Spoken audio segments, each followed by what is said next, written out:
My name is Tom. My wife, Chloe, and I were what you'd call ordinary people. We lived in a quiet suburban cul-de-sac just outside Manchester, the kind of place where the biggest drama is usually whose bins didn't get collected. We had just had our first child, a beautiful baby girl named Isla. Like all new parents, we were a chaotic mix of exhaustion, joy, and a constant low-level anxiety. We wanted to make sure Isla was safe at all times, especially at night. So we bought the best baby monitor on the market, a high-definition Wi-Fi-enabled nanny cam with night vision and two-way audio. We thought it would bring us peace of mind. We were so wrong. For the first few weeks, the camera was a godsend. From our bed, we could watch Isla's tiny chest rise and fall as she slept peacefully in her cot in the nursery next door. We could hear her soft breaths. It was reassuring. The strangeness began about a month in. It was subtle at first. I was on night duty, staring at the grainy monochrome image on my phone screen. It was around 3 a.m. I noticed a slight flicker on the screen, like a momentary glitch in the Wi-Fi signal. Then I saw it. For less than a second, it looked as if a tall, thin shadow had moved in the corner of the nursery, just out of the camera's main focus. I blinked, my sleep-deprived brain struggling to process what I'd seen. I rewound the recorded footage, scrubbing back and forth over that exact second. Nothing. Just a slight pixelation from the signal drop. I dismissed it as a trick of the light, a shadow cast by a passing car's headlights.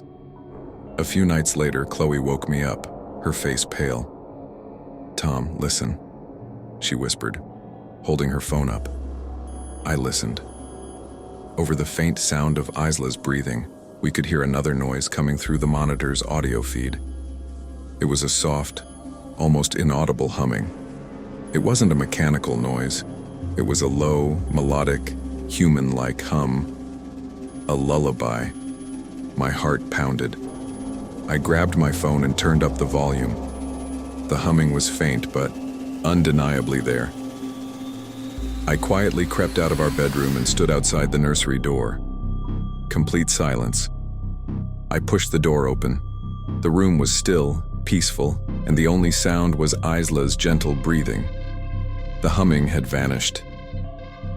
"It must be signal interference," I told Chloe, trying to sound more convinced than I felt. "It's probably picking up a neighbor's radio or something." She agreed, but I saw the doubt in her eyes. The incidents grew more frequent and more bizarre. We would often see signal glitches on the monitor that coincided with strange occurrences.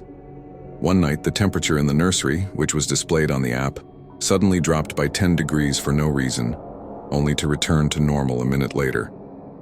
Another time, the mobile hanging over Isla's cot, which had been perfectly still, started to spin slowly on its own. We would rush into the room, and everything would be normal. The spinning would have stopped, the temperature would be fine.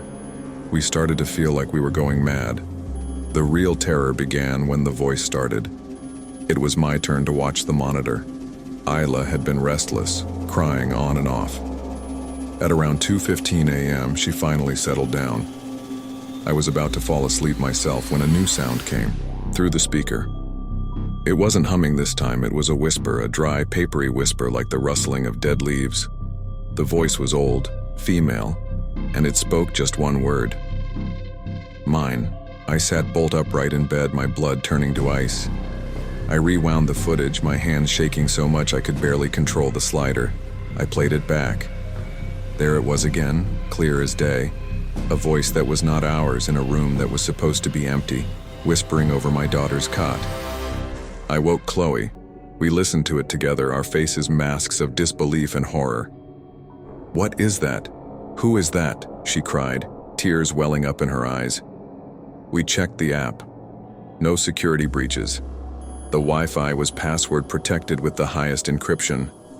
No one could have hacked into our camera. The next day we called the manufacturer. They ran remote diagnostics and assured us the device was working perfectly. They suggested it was a false positive or auditory pareidolia, our tired brains creating patterns from white noise. But we knew what we had heard.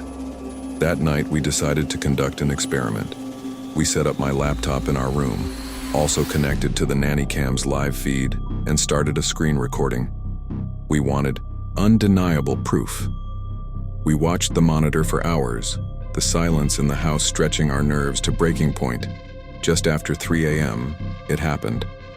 The screen flickered, the temperature reading dropped, and then we saw it. This was no shadow. This was no glitch. A tall, stooped figure slowly emerged from the darkest corner of the nursery. It was a woman, but her form was hazy and indistinct on the night vision camera, like a figure made of smoke or static. She moved with a slow, deliberate grace, gliding across the floor without making a sound. She was unnaturally tall and thin, her limbs long and spidery. She moved to the side of Isla's cot. We watched, paralyzed with terror, as this spectral figure leaned over our daughter. We couldn't see its face, which was obscured by a dark mass of what looked like hair. It just stood there, watching her sleep. Then, it slowly raised a long, thin hand and gently, almost lovingly, stroked Isla's cheek. Chloe screamed, a raw primal sound of a mother's terror. We both scrambled out of bed and burst into the nursery, flicking on the light. The room was empty.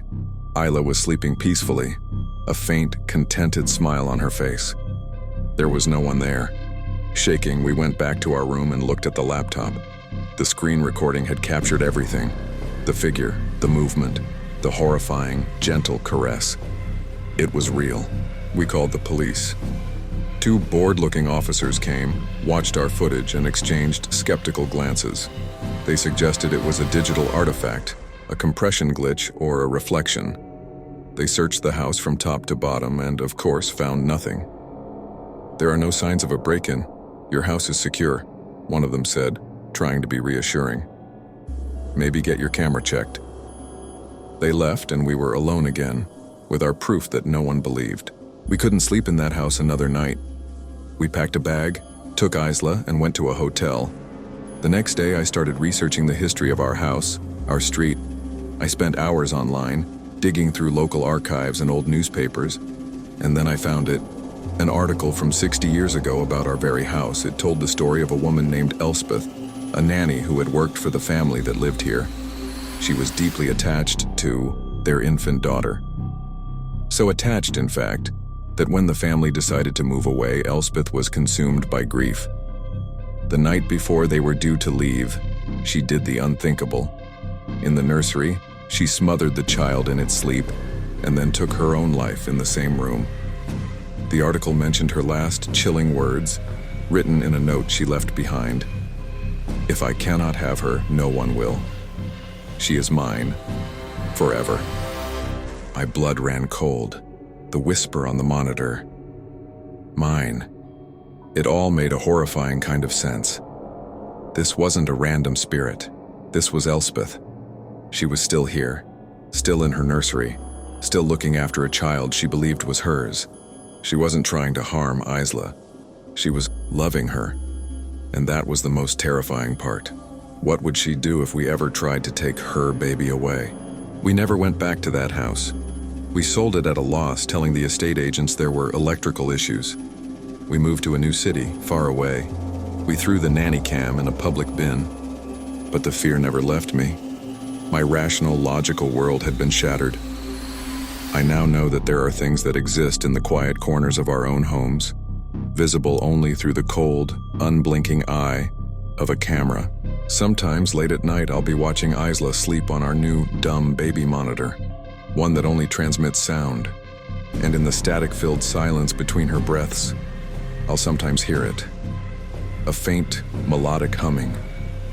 And I know with a certainty that chills me to my very soul that we didn't leave Elspeth behind. We just can't see her anymore.